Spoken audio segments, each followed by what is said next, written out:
Nu ko, šogad koknes šeit, skatuve, vēl viss ir kluss, vēl viss ir mierīgs, tāpēc, ka visi taisās. Pilsētiņa jau ir piebūvējusies absolūti pilna. Pilsētiņa šogad ir tuvu pie pašas skatuves gandrīz, un tad ir tie, kas grib klusumu, tie bišķiņ tālāk pie baznīcas, bet šogad Minhauzens būs grandios, atbalsta visi iespējamie bez mazai torņu būvētāji. Balvas ir grandiozas, kur uzmanīgi paskrēja garām Minhauzens, kurš izvairās no kameras šobrīd, jo viņš nav smukā cepurē.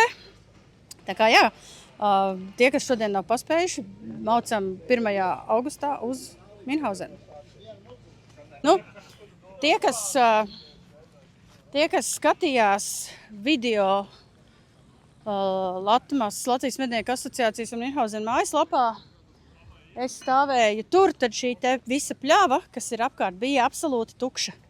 Tagad šī pļava ir pilna, jo ir sabraukuši mednieki šogad, ir patiesībā diezgan salīdzinoši. Nav vēl pirms Covid laiki, bet pēc Covid laikā lielākais mednieku skaits, kas ir pieteikušies, kas ir atbraukuši, ir daudz atbalstītāju, ir absolūti bagātīga programma. Aizējam apstīties uz programmu, kā izskatās, kas šogad notiek Minhauzenā. Un kur ir rītā starts makšķerēšanai. Tur pie slipa, bet tur nav ko daudz skatīties. Mēs palaidīsim, kā var nākt atbalstītāji. Visas dienas garumā mednieku sacensības. Zinības būs no 9, nevis no 10. Svētku tirdziņš. Tur tālāk cauri parkam būs arī Latvijas medību suņu kluba izstāde. Būs mini Minhauzens. Būs interesantākais, foršākais, kas vispār brauciet ar bērniem.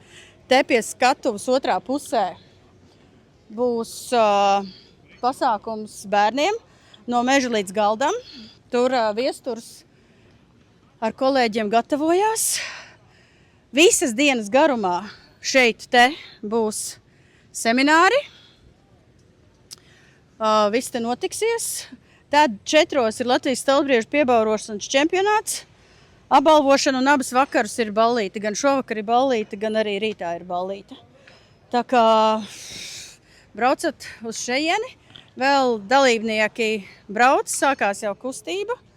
Kur ir skatuve. Būs svētku gājiens.